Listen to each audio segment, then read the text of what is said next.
E sobre o habeas corpus concedido ao governador do Amazonas, Wilson Lima, a gente conversa agora com a advogada Fabiana Barroso. Bom dia, Fabiana. Seja bem-vinda novamente ao jornal. Bom dia, muito obrigada. A gente também está junto com o Diogo Schelp para esse debate sobre essa decisão tão importante, né, que acabou sacudindo a CPI da pandemia, Mari. Sem dúvida, William. Fabiana, a gente gostaria de começar com uma pergunta direcionada a você para falar sobre essa prerrogativa, né, que a Rosa Weber acabou dando, né, no caso do Wilson Lima e talvez o governador Wilson Lima, que talvez vai acabar se arrastando para os demais governadores também que estão aí na pauta do Senado para serem ouvidos. Você acredita que esse habeas corpus ele pode ser repercutido em outros casos de outros governadores seguindo o mesmo modelo do Wilson Lima? Perfeito, eu acredito sim. Ela deu em sede de liminar, foi uma liminar concedida, ela estendeu uma interpretação que existe de que investigado, ele não é obrigado, comparado à coerção, né, de participar de um ato desse de investigação, e aí ela compara isso, e como nós sabemos também, então ela deu um direito, porque ele já é investigado em duas ações, que está em curso pela Polícia Federal, uma pela Operação Sangria, se eu não me engano, e mais uma outra.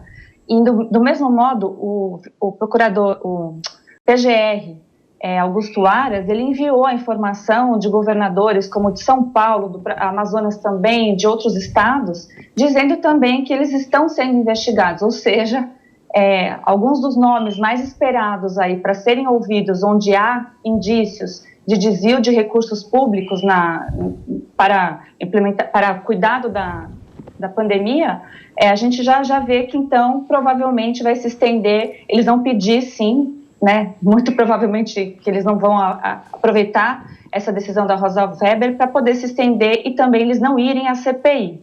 Então a gente vê uma grande perda aí da CPI, um grande objetivo que seria para apurar as coisas, deixarem as coisas um pouco mais transparentes. No entanto, a Polícia Federal está em curso com essas outras investigações, então, que a gente vê uma perda na CPI, mas isso não significa que deixará de ser investigado pelas vias comuns. Aí a gente já tem como exemplo aqui o próprio governador do estado do Rio de Janeiro. Foi até bom você falar no governador do Rio de Janeiro. Eu queria fazer uma provocação para o Schelp, porque o que a gente está observando no caso específico do governador do Rio de Janeiro? Ele tenta, o tempo inteiro, provar a sua inocência. E é claro que a participação, Schelp, na CPI da Covid é um palanque importante para ele defender a sua inocência. Esse é um que provavelmente não vai recorrer não vai ao tribunal pedir a sua exclusão, né, ou a exclusão do seu depoimento. No caso do ex-governador Wilson Witzel, ele já perdeu o cargo, né, já está fora do comando do estado do Rio de Janeiro e tenta provar a sua inocência, como você bem falou. Então, ele teria ali na CPI um palanque para apresentar a sua versão. Lembrando que o Wilson Witzel, inclusive, vem dando entrevistas, né, para tentar apresentar a sua versão dos fatos, mostrar que é injustiçado, inocente nas acusações que são feitas a ele. Agora, em relação a outros governadores, sim, há uma preocupação de não se expor, né, aos questionamentos da CPI. Lembrando que, obviamente, seria a oportunidade dos senadores governistas de assumir o papel mais inquisidor, né? Inquisidor, por exemplo, que atualmente eles não têm tido muita chance de assumir, porque muitas das pessoas que estão depondo são membros do governo e a postura deles acaba sendo a de levantar a bola para eles se defenderem, digamos assim. Seria uma inversão de papéis ali dentro da CPI que, sem a presença dos governadores, acaba não ocorrendo de tal forma. Fabiana, o senador Omar Aziz falou no começo da sessão que ele pretende entrar com um apelo, né, ao habeas corpus emitido pelo STF. Você acredita que vai ser concedido? Então, como eu falei, o HC ele foi dado uma liminar, não foi ainda enfrentado o mérito, que seria realmente o STF em si julgar. Acho que não cabe nem somente a ministra Rosa Weber ela fazer essa decisão monocraticamente, enfrentando o mérito de que se governadores podem ir ou não, né, se viola ou não o princípio jurisdicional da autonomia federativa estadual.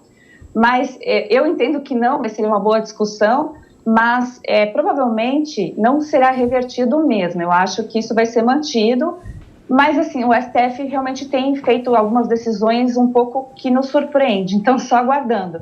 Mas pelo que eu ouvi também alguns falarem ali, eles já não contam mesmo com essa inversão, então ao que me parece, como disse aqui meu companheiro hoje de bancada, eu vejo que realmente tudo que a gente está acompanhando, que seria a chance, então, dessa inversão, né, dos governistas perguntarem como é que foi aplicada as verbas federais nos governos e, por consequência, nos municípios, na CPI, provavelmente a gente não vai ter isso. Então, aos governistas cabe somente ali uma defesa, como eles estão fazendo mesmo, e o inverso, né, os outros que estão como inquisidores, eu também vejo assim, até fugindo um pouco do papel, porque nem na justiça a gente vê talvez o tom que eles utilizam ali, e isso tem, né, se tornado para nós, os brasileiros que estão acompanhando, até um choque de realidade, porque a gente vê que nessa função de inquisidores é melhor eles deixarem com a justiça trabalha melhor.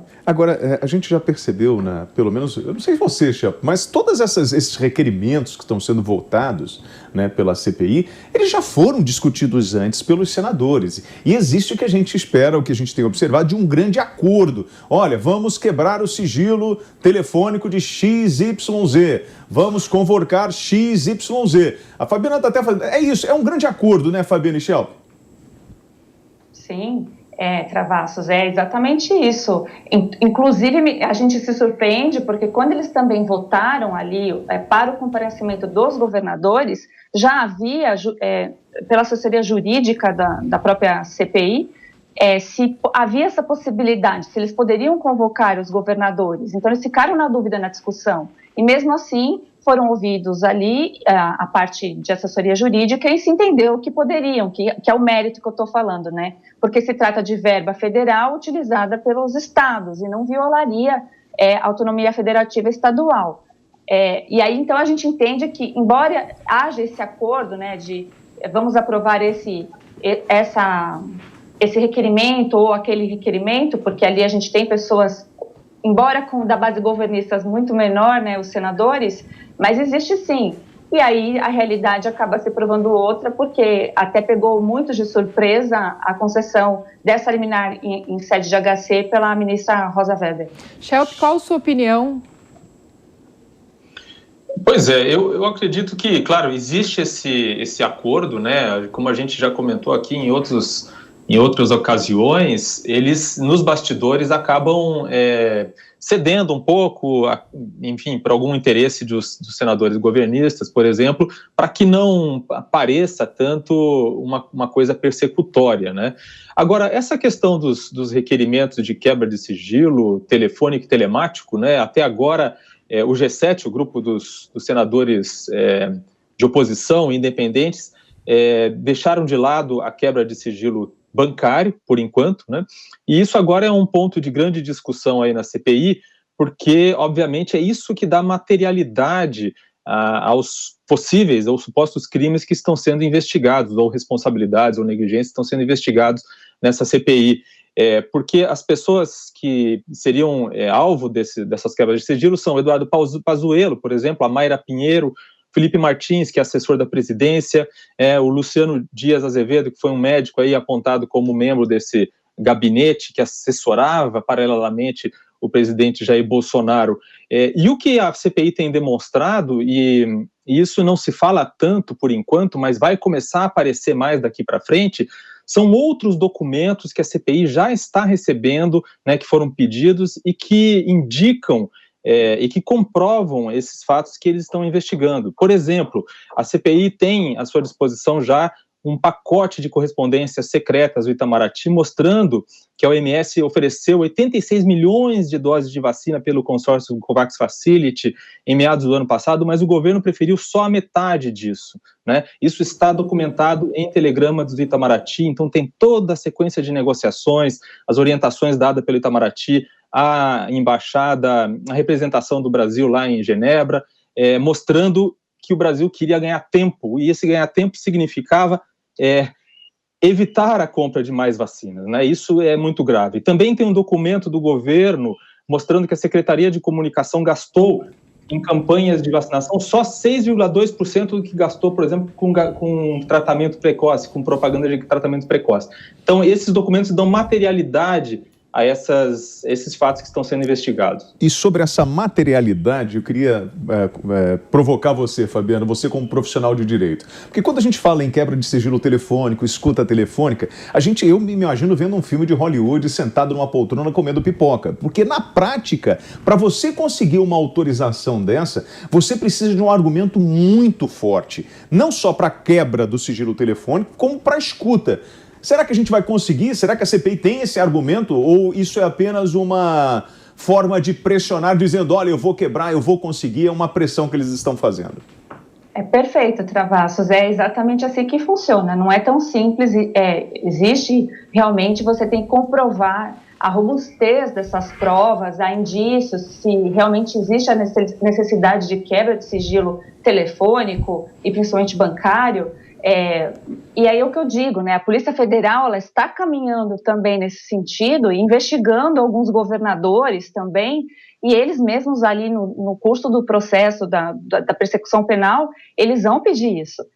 O que a gente vê, em se tratando do governo federal, pela narrativa da própria CPI, que nos dá a impressão, estou colocando aqui ainda em dúvida, né, supostamente, que existe sim um relatório já pronto, que eles estão cumprindo isso, já existe a intenção, eles verbalizaram em alguns momentos da CPI a intenção de criminalizar ou um pré-julgamento, o que eles assumindo ali a postura de como se fossem juízes, que é assim que é considerado os membros de uma CPI, né, que é uma comissão parlamentar de inquérito, então esse inquérito eles assumem a função de juízes, eles estão já pré-julgando. Então essa quebra, tudo isso que está sendo solicitado é para cumprir a narrativa que eles mesmos já montaram. Então é como se fosse um filme de Hollywood, porque a gente já sabe o final da história, a gente está vendo como que vai se desenrolar para que se cumpra esse final de história esperado pelos senadores que estão tentando somente incluir o governo federal em péssima gestão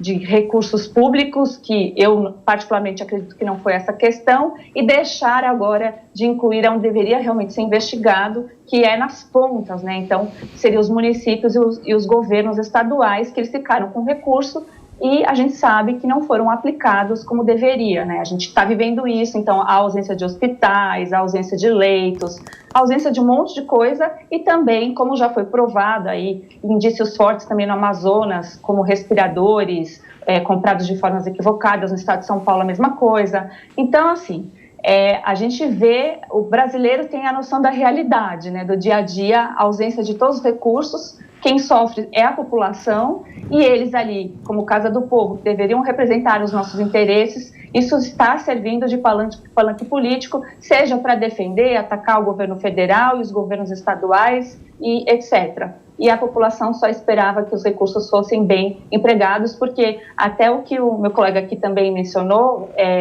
se houve ou não essa demora de compra de vacinas, etc., é preciso saber que existe um planejamento pelo Ministério da Economia que não tem soltado de forma nenhuma uma forma de gastar esse dinheiro de verba pública de forma que depois possa vir criminalizado por crime de responsabilidade. Ele teve muito cuidado. Então, eu sei também que a figura do Paulo Guedes, ele sempre teve essa preocupação de não fazer mau uso também de dinheiro público e nem se comprometer a fazer algo que depois ele não teria recursos. Então, a gente vê esse cuidado nesse governo, que é importante porque o Brasil já sofreu muito com isso e depois nos causa endividamento, que aí é um outro problema, consequência de uma pandemia. Sim. Nos microfones da Jovem Pan, Fabiana Barroso, advogada, obrigado pela participação. Tenha um ótimo dia, Fabiana. Obrigada.